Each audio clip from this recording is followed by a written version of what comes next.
આ તરફ સુરતમાં વરસાદ બાદ મહાનગરપાલિકા લોકોના નિશાને આવી ગઈ છે, કારણ કે છેલ્લા 24 કલાકના ધોધમાર વરસાદને કારણે સુરતની સુરત જ બગડી ગઈ છે। અનેક સ્થળો એવા છે કે જ્યાં ભૂવા પડ્યા છે, રસ્તાઓ પર ખાડા આવી ગયા છે। એટલું જ નહીં, પાલિકાએ પ્રી મોન્સૂનની કોઈ કામગીરી ખાસ કરી નથી, જેને લીધે તોતિંગ વૃક્ષો ધરાશયી થતા લોકોના જીવ પર જોખમ તોળાઈ રહ્યું છે।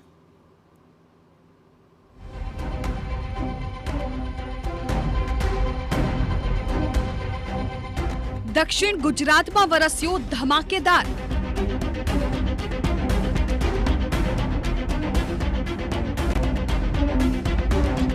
डेम में जलनी थई रही छे भरपूर आवक।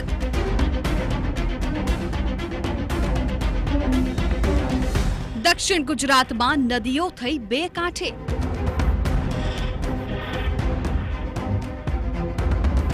जलबंबाकार हजू आवशे धोधमार। दक्षिण गुजरात में मेघमहेर जोवा मळी रही छे। छेल्ला 3 दिवसथी सूरत जिल्लामां धोधमार वरसाद पड़ी रह्यो छे, त्यारे आजे पण सूरत शहेरमां वहेली सवारथी वरसादी माहोल छे। काळा डिबांग वादळो साथे वहेली सवारथी ज वरसाद वरसी रह्यो छे।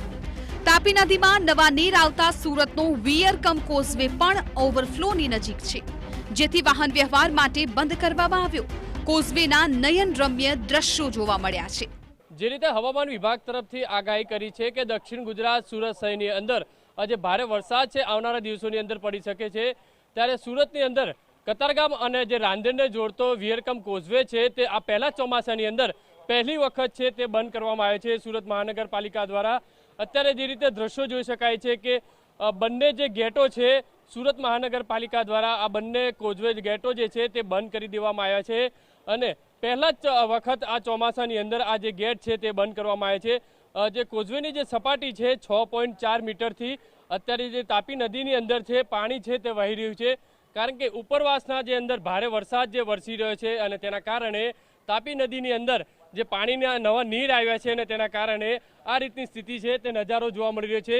તાપી નદીનો જે નજારો છે પહેલા ચોમાસાની અંદર જે રૌદ્ર સ્વરૂપ જે કહી શકાય છે, આ જે તાપી નદી બંને કાંઠે હાલમાં વહેતી નજરે પડી રહી છે, કારણ કે ચોમાસાની અંદર આ રીતની સ્થિતિ છે તાપી નદીની અંદર જોવા મળતી હોય છે। અને કતારગામ અને રાંદેરને જોડતો આ કોઝવે બંધ છે તે ઘણા સમય બંધ રહેતો હોય છે, પણ આ ચોમાસાની અંદર પહેલી વખત આ કોઝવે બંધ કરવામાં આવ્યો છે પાલિકા તરફથી। અને અત્યારે જોઈ શકાય છે જે ગેટોના દરવાજા છે 6 ગેટના દરવાજા કોઝવેના જે ખોલી દેવામાં આવ્યા છે, અને જે પાણી છે તે તાપી નદીની અંદર વહી રહ્યું છે। सूरत शहर सहित जिल्ला में जोरदार वरसाद वरसी रह्यो छे। सूरत शहरना उपरवासना जिल्ला तालुका अने गामोमां सतत वरसेला वरसादने लईने सूरतमांथी पसार थई रहेली खाड़ीओना जलस्तर वध्या छे।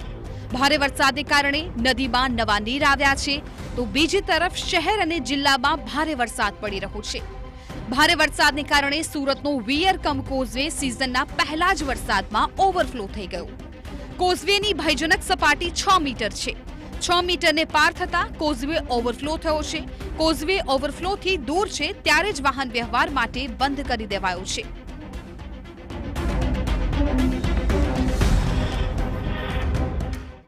સુરતમાં ધોધમાર વરસાદને પગલે સ્થિતિ કફોડી બની હતી। શહેરના અઠવા લાઇન્સ વિસ્તારમાં વૃક્ષ ધરાશાયી થયું છે। વૃક્ષ ધરાશાયી થતા 2 કાર તેની નીચે દબાઈ ગઈ હતી। ઝાડ પડતા 3 કારને નુકસાન પહોંચ્યું। દુર્ઘટનામાં સદનસીબે કાર ચાલકનો આબાદ બચાવ થયો છે। સુરત કોર્ટ નજીક બનેલી આ ઘટનામાં એક રિક્ષાને પણ નુકસાન થયું છે। સુરત શહેરની અંદર 2 દિવસથી સતત જે ભારે વરસાદ પડી રહ્યો છે ત્યાં સુરત મહાનગરપાલિકાની પ્રી મોન્સૂનની જે કામગીરી છે તે છતી થતી હોય છે, ક્યારેક લોકોના જીવ પણ જોખમમાં મુકાતા હોય છે। અત્યારે સુરતના કોર્ટ બહાર સૌથી મોટું વૃક્ષ ધરાશયી થયું છે ભારે પવન સાથે જે વરસાદ વરસ્યો છે, અને ત્યારે આ રીતની સ્થિતિ જોવા મળી રહી છે। એક કાર જે પસાર થઈ રહી હતી અને કાર ઉપર અચાનક જ મોટું વૃક્ષ જે ધરાશયી થયું હતું ને તેના કારણે 2 લોકોને ઈજા પણ પહોંચી છે। માસી, શું ઘટના બની હતી? હું કોરડ જતી હતી રિક્ષામાં, તો ભાઈ રિક્ષાવાળા સાજીદભાઈ ને હું રિક્ષામાં બેહેલી હતી, પેસેન્જર આગળ ઉતરી ગયા, હું કોરડ આવવાની હતી તો ભાઈ કે અમે તમને આગળ છોડી દઉં છું।